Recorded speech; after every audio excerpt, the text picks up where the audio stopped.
சித்தருக்கெல்லாம் சித்தர் சிவனே போற்றி. நம்மளோட பதிவுகள்ல தொடர்ச்சியா 12 ராசிகளுக்குமான தை மாத ராசி பலன்களை பார்த்துட்டு வரோம். அதோட தொடர்ச்சியா இந்த பதிவுல ராசி கட்டத்துல 12வது ராசியா இருக்கக்கூடிய நீர் ராசியான மீன ராசிக்கு இந்த தை மாதத்தோட கிரக நிலைகளும் கிரக பெயர்ச்சிகளும் என்ன மாதிரியான பலன்களை கொடுக்க போகுது அப்படிங்கறத பத்தி கொஞ்சம் சுருக்கமா பார்க்க போறோம். அதனால மீனராசி அன்பர்கள் இந்த வீடியோவை கொஞ்சம் கூட ஸ்கிப் பண்ணாம கடைசி வரைக்கும் முழுமையா பாருங்க. அதுக்கு முன்னாடி நம்ம சேனலை நீங்க இப்பதான் முறையா பாக்குறீங்க அப்படின்னா தயவு செஞ்சு சப்ஸ்கிரைப் பண்ணிக்கோங்க. வீடியோ பிடிச்சிருந்தா மறக்காம அந்த லைக் பட்டனையும் தட்டி விட்டுருங்க. அந்த வகையில இந்த தை மாதத்தோட கிரக நிலைகளை ஆராய்ச்சி பார்க்கும்போது மீனராசிக்காரங்களுக்கு உச்சகட்ட யோகங்களை கொடுக்கக்கூடிய ஒரு மாதமாவே இந்த தை மாதம் இருக்க போகுது. அதுலயும் முக்கியமா ஏற்கனவே விரய சனியோட தாக்கத்தால நிறைய விரய செலவுகளையும் உடல் ஆரோக்கிய பாதிப்புகளையும் தொடர்ச்சியா சந்திச்சுட்டு வரக்கூடிய மீனராசிக்காரங்களுக்கு இந்த தை மாதம் ஒரு வரப்பிரசாதமா இருக்க போகுது அப்படின்னு சொல்லலாம். அப்படின்னா மீனராசிக்காரங்களுக்கு விரய சனி பலம் இழந்து போயிடுச்சா அப்படின்னு கேட்டா சனி பகவான் விரய சனியா பலமான அமைப்போட தான் இருக்கார். ஆனா மாத கிரகங்கள் அப்படின்னு சொல்லப்படுற சூரியன், புதன், சுக்கிரன் மற்றும் செவ்வாய் இந்த மாதிரியான கிரகங்கள் எல்லாமே இந்த தை மாசத்துல சாதகமான வீடுகள்ல இருக்கிறதால ரொம்ப பெரிய யோகங்களை மீனராசிக்காரங்க அடைய போறீங்க. அதுலயும் முக்கியமா விரைச்சனி ஏற்படுத்தக்கூடிய தாக்கங்களை முழுமையா முறியடிச்சு மீனராசிக்காரங்களுக்கு ஒரு சில அதிர்ஷ்டங்களை கொண்டு வரக்கூடிய கிரக அமைப்புகள் இந்த தை மாசத்துல அமைஞ்சிருக்கு. இன்னும் சொல்ல போனா இந்த 2024வது வருஷத்திலேயே ரொம்ப சிறப்பான கிரக அமைப்புகள் உள்ள ஒரு மாதமா இந்த தை மாதம் இருக்க போகுது. அதாவது இந்த தை மாதம் முழுக்கவே சூரிய பகவான் உங்க ராசிக்கு 11வது வீடான மகர ராசியில சஞ்சாரம் பண்ண போறார். 11வது வீடு அப்படிங்கிறது ஜோதிடத்துல லாபஸ்தானம் அப்படின்னு சொல்லப்பட்டிருக்கு. ஜாதகருக்கு வரக்கூடிய பணம், பேர், புகழ், அந்தஸ்து, கௌரவம், திடீர் அதிர்ஷ்டங்கள் இதையெல்லாம் குறிக்கக்கூடிய ஸ்தானம் இந்த லாபஸ்தானம். அப்படிப்பட்ட லாபஸ்தானத்துல ராஜ கிரகமான சூரிய பகவான் இருக்கிறதால இந்த தை மாசத்துல மீனராசிக்காரங்க எல்லா வகையிலையும் முன்னேற்றங்களை அடைய போறீங்க.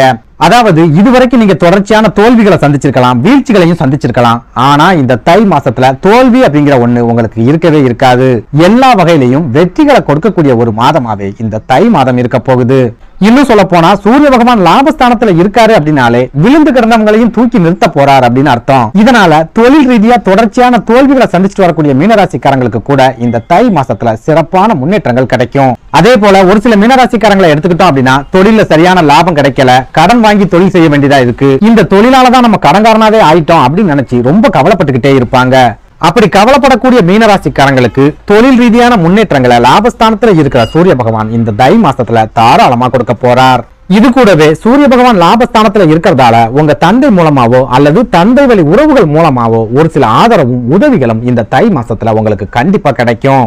அதே போல ஒரு சில மீனராசிக்காரங்க உங்க தந்தையோட உடல் ஆரோக்கியத்துல ஏதாவது பாதிப்புகள் ஏற்பட்டு அது மூலமா விரைய செலவுகளை சந்திக்கிறீங்க அப்படின்னா இந்த தை மாசத்துல தந்தையோட உடல் ஆரோக்கியத்துல சிறப்பான முன்னேற்றங்கள் ஏற்படும். அடுத்ததா ரத்தக்காரகனான செவ்வாய் பகவான் இந்த தை மாதத்தோட தொடக்கத்துல 10வது வீடான தொழில் ஸ்தானம் அப்படின்னு சொல்லப்படுற தனுசு ராசியில சஞ்சாரம் பண்றார். செவ்வாய் பகவான் பாவ கிரகமாவே இருந்தாலும் மீனராசியை பொறுத்த வரைக்கும் அவர் தான் உங்க ராசிக்கு யோகாதிபதியா இருக்கிறார். அப்படி பார்க்கும்போது யோகாதிபதி தொழில் ஸ்தானத்துல இருக்காரு அப்படின்னா தொழில்ல சிறப்பான முன்னேற்றங்களை எதிர்பார்க்கலாம். அதாவது பெரிய அளவுக்கு வருமானங்கள் இல்லாம, பெரிய அளவுக்கு முன்னேற்றங்கள் இல்லாம தொடர்ச்சியா வீழ்ச்சியை சந்திச்சுட்டு வரக்கூடிய தொழில்கள் கூட இந்த தை மாதத்தோட தொடக்கத்துல ரொம்ப சிறப்பான முன்னேற்றங்களை அடையும். குறிப்பிட்டு சொல்லணும் அப்படின்னா ரொம்ப காலமா தொழிலை செஞ்சுக்கிட்டு இருக்கீங்க, ஆனா சமீப காலமா அந்த தொழிலை தொடர்ந்து பண்ணலாமா வேண்டாமா அப்படின்னு நினைக்கக்கூடிய அளவுக்கு நிறைய நெருக்கடிகளை சந்திச்சுட்டு வருவீங்க. இப்படி தொடர்ச்சியா வீழ்ச்சிகளையும் நெருக்கடிகளையும் சந்திச்சுட்டு வரக்கூடிய தொழில்கள் கூட இந்த தை மாதத்துல திடீர் வளர்ச்சியை அடையும். அதே போல யோகாதிபதி தொழில் ஸ்தானத்துல இருக்காரு அப்படின்னா தொழில் சம்பந்தமான எதிரிகளை முழுமையா ஒடுக்க போறார் அப்படின்னு அர்த்தம். இதனால உங்க தொழில் சம்பந்தமான எதிரிகள் இந்த தை மாசத்துல முழுமையா உங்களை விட்டு விலகுவாங்க. அப்படி இல்லைன்னா அவங்களோட தொழில்ல பெரிய அளவிலான வீழ்ச்சிகளை சந்திப்பாங்க. அதே நேரம் இந்த தை மாதத்தோட பிற்பகுதியில அதாவது தை மாதம் 23ஆம் தேதிக்கு அப்புறமா யோகாதிபதியான செவ்வாய் பகவான் லாபஸ்தானம் அப்படின்னு சொல்லப்படுற மகர ராசிக்கு பயிற்சி ஆகிறார். அதுலயும் முக்கியமா மகர ராசி செவ்வாய் பகவானோட உச்ச வீடு அப்படிங்கறதால உச்சம் பெற்ற செவ்வாயா லாபஸ்தானத்துல சஞ்சாரம் பண்றார். யோகாதிபதி உச்சம் அடைகிறார் அப்படின்னாலே நீங்க எந்த ராசியை சேர்ந்தவங்களா இருந்தாலும் சரி உங்க வாழ்க்கையில ஒரு சில அற்புதங்களை யோகாதிபதி நடத்த போறார் அப்படின்னு அர்த்தம். அப்படி பார்க்கும்போது மீனராசிக்கு யோகாதிபதியான செவ்வாய் பகவான் லாபஸ்தானத்துல உச்சமடைகிற காரணத்தால ஒரு சில அற்புதமான பலன்கள் மீனராசிக்காரங்களுக்கு கிடைக்க போகுது. அதாவது கடந்த காலங்கள்ல நீங்க எதையெல்லாம் இழந்தீங்களோ அதையெல்லாம் திரும்ப உங்களுக்கு மீட்டு தரக்கூடிய சக்தி யோகாதிபதிக்கு உண்டு. அப்படி பார்க்கும்போது நீங்க இழந்த நிம்மதியும் சந்தோஷமும் திரும்பவும் உங்களுக்கு கிடைக்கக்கூடிய காலகட்டமாவே இந்த தை மாதம் இருக்க போகுது. குறிப்பா நீங்க உடல் ஆரோக்கியத்தை இழந்திருக்கீங்க அப்படின்னா உங்க உடல் ஆரோக்கியத்துல சிறப்பான முன்னேற்றங்கள் ஏற்படும். தொழிலை இழந்திருக்கீங்க அப்படின்னா திரும்பவும் புதிய தொழில் தொடங்கக்கூடிய சூழலை யோகாதிபதி ஏற்படுத்தி கொடுப்பார்.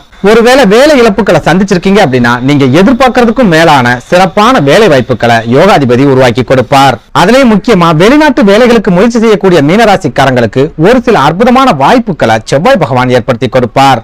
அதே போல செவ்வாய் பகவான் லாபஸ்தானத்துல இருக்கிறதால உங்களோட பண வரவு இந்த தை மாசத்துல திருப்திகரமாவே இருக்கும். பாக்கிகள் வசூலாகும். உங்களுக்கு வர வேண்டிய பணம் சரியான நேரத்துல உங்க கைகளுக்கு வந்து சேரும். அதே போல நீங்க உத்தியோகத்துல இருக்கிறீங்க அப்படின்னா உங்க மேல் அதிகாரியோட அன்பும் ஆதரவும் முழுமையா கிடைக்கக்கூடிய காலகட்டமாவே இந்த தை மாதம் இருக்க போகுது. இது கூடவே சம்பள உயர்வையும் பதவி உயர்வையும் யோகாதிபதியான செவ்வாய் பகவான் இந்த தை மாதத்துல மீனராசிக்காரங்களுக்கு ஏற்படுத்தி கொடுப்பார். அதே சமயம் இந்த தை மாதத்தோட தொடக்கத்திலேயே சுக்கிர பகவான் தொழில் ஸ்தானம் அப்படின்னு சொல்லப்படுற தனுசு ராசிக்கு பயிற்சியாகிறார். சுக்கிர பகவான் முழு சுப கிரகமாவே இருந்தாலும் மீனராசியை பொறுத்த வரைக்கும் அவர் அஷ்டமாதிபதியா வர காரணத்தால பெரிய அளவுக்கான நன்மைகள் சுக்கிர பகவான் மூலமா மீனராசிக்காரங்களுக்கு கிடைக்காது. இன்னும் சொல்ல போனா மற்ற ராசிக்காரங்களுக்கு எல்லாம் சுக்கிர பகவான் ஏதாவது ஒரு வகையில சுப பலன்களை வாரி வழங்குவார். ஆனா மீனராசியை பொறுத்த வரைக்கும் அவர் அஷ்டமாதிபதியா இருக்கிற காரணத்தால பெரிய அளவுக்கான பாதிப்புகளையே மீனராசிக்காரங்களுக்கு கொடுப்பார். அப்படி பார்க்கும்போது அஷ்டமாதிபதியான சுக்கிர பகவான் தொழில் ஸ்தானத்துல இருக்கிறதால தொழில் ரீதியா நிறைய ஏமாற்றங்களை சந்திக்கக்கூடிய வாய்ப்புகள் இந்த தை மாசத்துல இருக்குது. அதாவது இந்த தை மாசத்துல தொழில் ரொம்ப சிறப்பான முறையில நடக்கும். லாபமும் நீங்க எதிர்பார்க்கிற அளவுக்கு ஓரளவுக்கு சிறப்பானதாவே கிடைக்கும். ஆனா தொழில நீங்க யார முழுமையா நம்புறீங்களோ அவங்க மூலமாவே ஏமாற்றங்களை சந்திக்கிறதுக்கு அதிகமான வாய்ப்புகள் இருக்கு. அதுலயும் முக்கியமா நீங்க கூட்டு தொழில் செய்யறீங்க அப்படின்னா யாராவது ஒரு கூட்டாளி மூலமா பெரிய அளவிலான ஏமாற்றத்தை சந்திக்கிறதுக்கு அதிகமான வாய்ப்புகள் இருக்கு.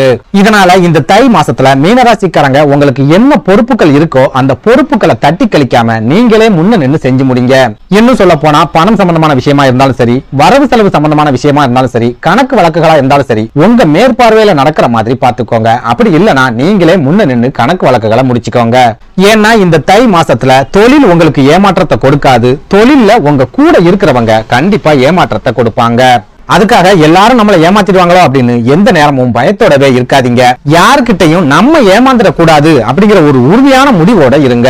குறிப்பிட்டு சொல்றதா இருந்தா ரத்த சொந்தங்களா இருந்தாலும் சரி, நெருங்கின நண்பர்களாவே இருந்தாலும் சரி, இந்த தை மாசத்துல பணம் சம்பந்தமான பொறுப்புகளை யார நம்பியும் ஒப்படைக்காதீங்க. அதே சமயம் என்னதான் எல்லா கிரகங்களும் உங்களுக்கு நல்ல விதமான பலன்களையே கொடுத்தாலும் ராகு பகவான் உங்களோட ஜென்ம ராசியில இருக்கிறது ஒரு சில மனக்குழப்பங்களை கண்டிப்பா ஏற்படுத்தும். அதுலயும் முக்கியமா இது விரைய சனி ஆதிக்கம் செலுத்தக்கூடிய காலம் அப்படிங்கறதால சனி பகவான் ஏதாவது ஒரு வகையில விரைய செலவுகளை ஏற்படுத்துறதுக்கு தொடர்ச்சியா முயற்சி பண்ணிக்கிட்டே இருப்பார். இது கூடவே உங்களுக்கு நிறைய மன அழுத்தங்களையும் மன குழப்பங்களையும் ஜென்ம ராசியில இருக்கிற ராகு பகவான் தொடர்ச்சியா கொடுத்துக்கிட்டே இருப்பார். அதாவது இந்த விரைய சனி மீனராசிக்காரங்களுக்கு தொடர்ச்சியா கடன் வாங்க வேண்டிய அளவுக்கு நெருக்கடிகளை ஏற்படுத்தும். இன்னும் சொல்ல போனா நீங்க ஏற்கனவே வாங்கின கடனை அடைக்கிறதுக்காக கடன் வாங்கி கடன் அடைக்கக்கூடிய ஒரு சூழலையும் இந்த விரைய சனி ஏற்படுத்தும். அதனால இந்த விரைய சனி காலத்துல மீனராசிக்காரங்க கடன் வாங்குறதுக்கு முன்னாடி ஒரு தடவைக்கு 100 தடவை யோசிச்சுக்கோங்க. அதே போல ஜென்ம ராசியில இருக்கிற ராகு பகவான் உங்களோட சொந்த பந்தங்கள் கூட ஒரு சில பிரச்சனைகளையும் மனக்கசப்புகளையும் ஏற்படுத்துவார். இதனால சொந்த பந்தங்கள் பகையாளிகளா மாறதுக்கும் அது மூலமா ஒரு சில பிரச்சனைகளை நீங்க சந்திக்கிறதுக்கும் அதிகமான வாய்ப்புகள் இருக்கு. போதாக்குறைக்கு களத்திர ஸ்தானம் அப்படின்னு சொல்லப்படுற கன்னி ராசியில கேது பகவான் சஞ்சாரம் பண்றார்.